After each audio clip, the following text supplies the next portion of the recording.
warahmatullahi wabarakatuh. Izin memperkenalkan diri, nama saya Melisa Fitriani dari SMPN Negeri 2 Ranca Ekek. Kali ini saya akan mempresentasikan buku yang berjudul Selimut Mimpi, yang diterbitkan oleh Skripto Books, juga memiliki halaman 352. Dan penulis adalah Adriels. Di dalam cerita ini menceritakan tentang seorang anak yang ingin sekali sukses dan ingin membahagiakan orang tuanya. Anak kita panggil saja anak ini adalah Ilham. Ilham adalah anak yang sangat rajin dan taat kepada ibadah dan juga mengaji, meskipun umurnya sudah 19 tahun. Dan dia memiliki ibu yang bernama Suwada. Ternyata Suwada sudah jadi janda karena ditinggalkan oleh suaminya yang bernama Sanjoli. Sanjoli meninggal karena rantauan, karena dia tersengat listrik. Ketika itu, Mang Somad yang selalu merantau ke Jakarta ingin sekali mengajak Ilham, tapi Suwada tidak pernah mengizinkannya karena akibat trauma yang dia dapat dari suaminya. Ketika itu, Ilham menyukai seorang gadis yang bernama Puji, tapi Ilham tidak mengetahuinya bahwa Puji juga suka kepadanya. Ketika itu, ada sahabatnya yang bernama Opan yang juga sangat menyukai Puji. Ketika itu, karena ibunya yang tidak ikhlas dengan kepergian suaminya yang ditegaskan oleh Mang Somad, akhirnya pun bertunduk kepala dan mengizinkan Ilham untuk pergi ke Jakarta untuk bekerja. Ketika itu, ternyata kebusukan itu pun terungkap. Mang Somad yang tadinya baik hati ternyata sangat membenci Ilham. Dia membuat minuman tidur yang membuat Ilham pun tertidur dan tergampar di sebuah gubuk yang penuh dengan baju kotor.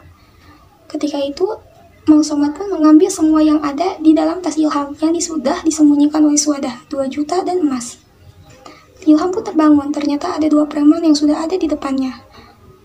Ilham pun babak belur, darah bertumpah di mana-mana. Ilham pun bisa melarikan diri, tetapi dia pun 2 hari tidak makan karena uangnya yang diambil Mang Somad.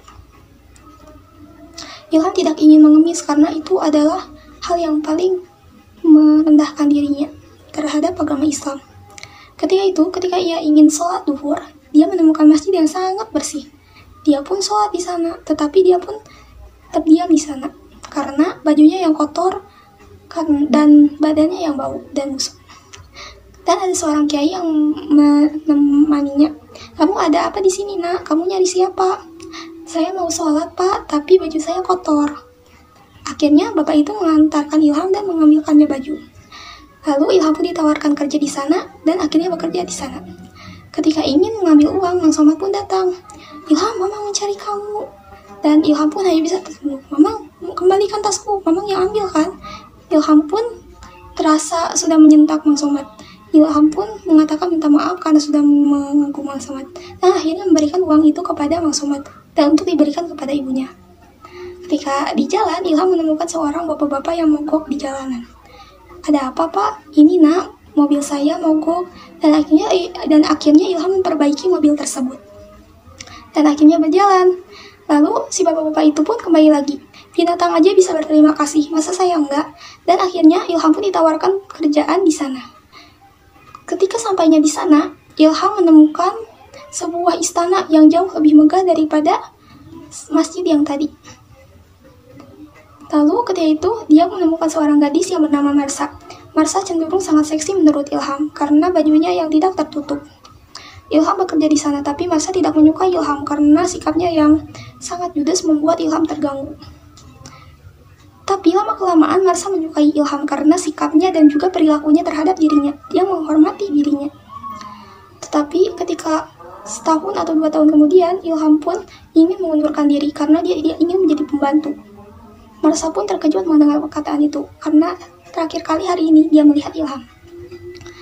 Ketika itu, Ilham ditawarkan menjadi pekerja konstruksi oleh Pak Subroto yang tadi sudah menolong Ilham, yang sudah menolong ketika mobilnya mogok. Ketika Ilham sudah menjadi sukses, dia selalu mengirimkan uang kepada mamangnya. Setiap bulan selalu ia kirim, tetapi itu hanya palsu. Mamangnya pun pergi ke desa dan mengatakan kepada Suwada bahwa Ilham sudah meninggal. Dan akhirnya pun Suwada sakit-sakitan dan meninggal.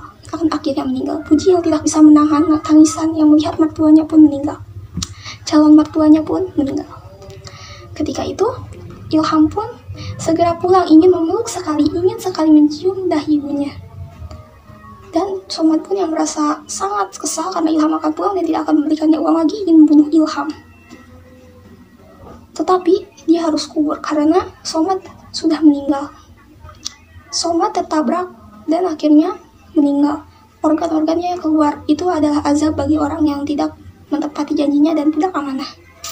Ketika itu, Ilham pun tiba di sana dan terkejut bahwa semua orang hanya melihat dirinya. Ternyata ibunya sudah meninggal. Lalu dia pun ingat dengan janjinya ingin sekali melamar Puji. Ternyata di dalam kamar itu sudah ada. Lalu ketika dia mengetuk pintu kamarnya, ternyata ada terlihat Opan yang keluar. Opan, kenapa kamu ada di sini? Lalu Opan pun memeluk Ilham karena tak sangka bahwa sahabatnya pun sudah kembali. Lalu ketika itu dia pun mengatakan, Puji pun mengatakan, sayang kenapa tamunya gak diajak masuk? Ternyata itu adalah Puji yang ternyata sudah menjadi suami Opan. Lalu ketika itu ada anak kecil yang bersamanya. Ilham mengelusnya dan Ilham pun menahan tangisannya. Aku pergi dulu ya. Tapi kata Opan, kenapa kamu gak di sini aja? Aku masih kangen sama kamu. Aku udah gak punya siapa-siapa lagi. Aku pergi pamit dulu ya. Assalamualaikum. Lalu pun Opan pun berteriak namanya dan Ilham pun menghilang dengan kerembunan pohon. Hikmah yang saya dapat adalah janganlah berbohong terhadap orang lain seperti kebusukan. Yang pasti setiap kebusukan akan terungkap dan setiap perbuatan pasti ada balasannya. Dan jika kamu mempunyai cita-cita, raihlah cita-cita itu. Tapi jika cita-cita itu tidak bisa diraih, pendamlah ke hati mungkin dan biarkanlah angin membawanya. Segitu presentasi dari saya. Mohon maaf bila ada kesalahan. Wabillahi taufiq wal hidayah. Wassalamualaikum warahmatullahi wabarakatuh.